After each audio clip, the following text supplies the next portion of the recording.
So, what does it really take for a band of four people to each make $60,000 a year?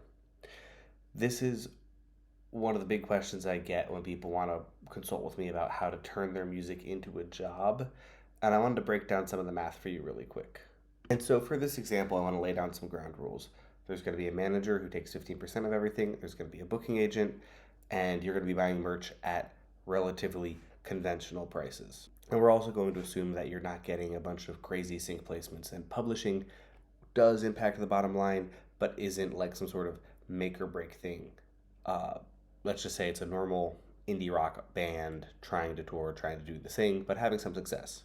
So first up, you have sort of the more passive income stream. So let's say that you have 100,000 Spotify monthly listeners, which pays out about $1,000 a month. And notice that's monthly listeners, not streams, right? So 100,000 monthly listeners means those people are streaming multiple times, and generally you see that's the payout at that frame. Sometimes it's a little higher, even actually, but let's just say it's $1,000. And to be clear, you only get that $1,000 if that music isn't owned by a record label or leased out to a record label. If you're on a label, then first of all, if you're not recouped, you're not getting anything, but otherwise you're getting a royalty rate, which on a traditional deal is like on digital 50% usually, so it would be cut in half. But again, that's only after you've actually recouped all of the advances, all the tour support, all that stuff.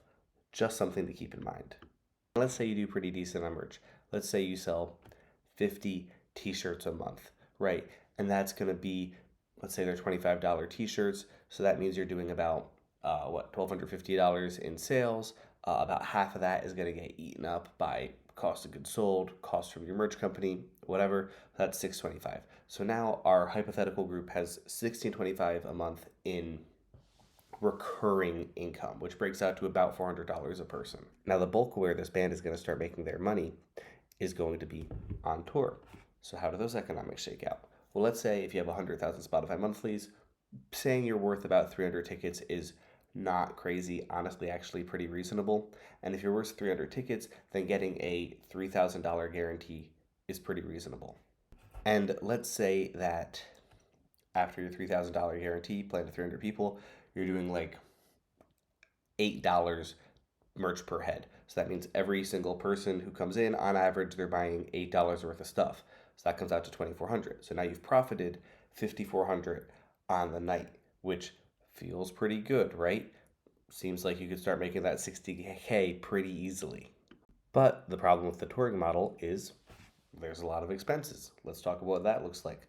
So from that $5,400 that you made that night, 15% is going to go to a manager, right? That's usually what they all kind of charge. So that's going to be what, $810 off, right? So now you're down to $4,590. But also from your $3,000 guarantee, another $300 are going to your booking agent. So now it's $4,290 that you've profited on the night. And those percentages are normal. A lot of your favorite artists are giving up 25% of their guarantee before anything else can happen, just because those are the costs of the people they work with. And of course, now this hypothetical DIY band has to pay for their van. That's got to be $150, $200 a day. They have to pay for probably at least one support person who's a tour manager or a sound guy. Probably will be more, but let's just say it's one. We'll call that $200 a day. On top of that, they're going to have to pay for hotels. If there's 5 people, 2 hotel rooms is not crazy. Maybe you all cram in one, but let's say it's 2. Let's call it $300 a day. That's another $700 a day in costs. Now we're down to $3,500 left for everyone to split up. And it goes deeper than that. You got to pay for gas, right? That's another $150 a day maybe. And from your merch, you know that $1,500 or $2,400 in merch you sold? Well, about half of that goes away because of the cost of goods sold and the merch fees. So that's really, $1,200 off because that was like invested in actually being able to sell the merch. So now we're down to like $2,000 in profit. And that's, we still have to consider, I don't know, per diem. So now it's $1,900 in profit. Toss in a few incidental costs. We'll call it an even $1,800 for 4 guys. Now you divide that in 4, and what are we doing? We're all making $450 a night. Well, that's pretty good. That gets us close to that 60K if we do it at scale. But then you think about that scale, and it's like probably 100 shows a year to go 450 times 145K, plus you had some recurring income. And then there's another 10K a year that you could start to figure out from doing special appearances, uh, doing VIP meet and greets. That's a big thing people are doing to make money these days. Publishing income. If you get a song on the radio, that can pay a shocking amount and can kind of start to round out uh, the artist's income at that point.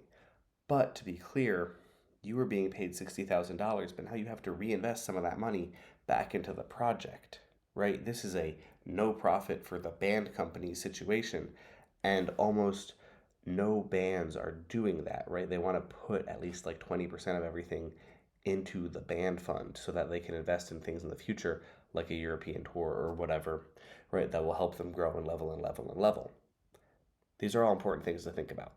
And one more thing, playing 100 shows a year is all well and good and it's very doable, but you have to think you can't repeat markets too often, right? If you play the same city 5 times across 2 years, people are going to stop turning up unless you keep exponentially growing because you have new music coming, etc., etc.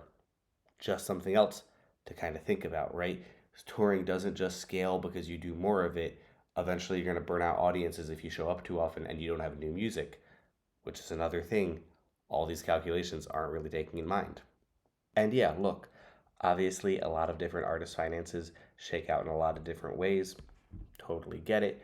I just wanted to provide one example of what it might look like for a DIY band really trying to grind it out and do a good job at it, who's starting to get a little bit of an audience.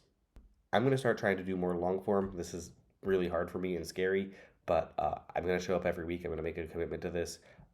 If you want more, subscribe or email matt@dropoutmedia.net for private consultation.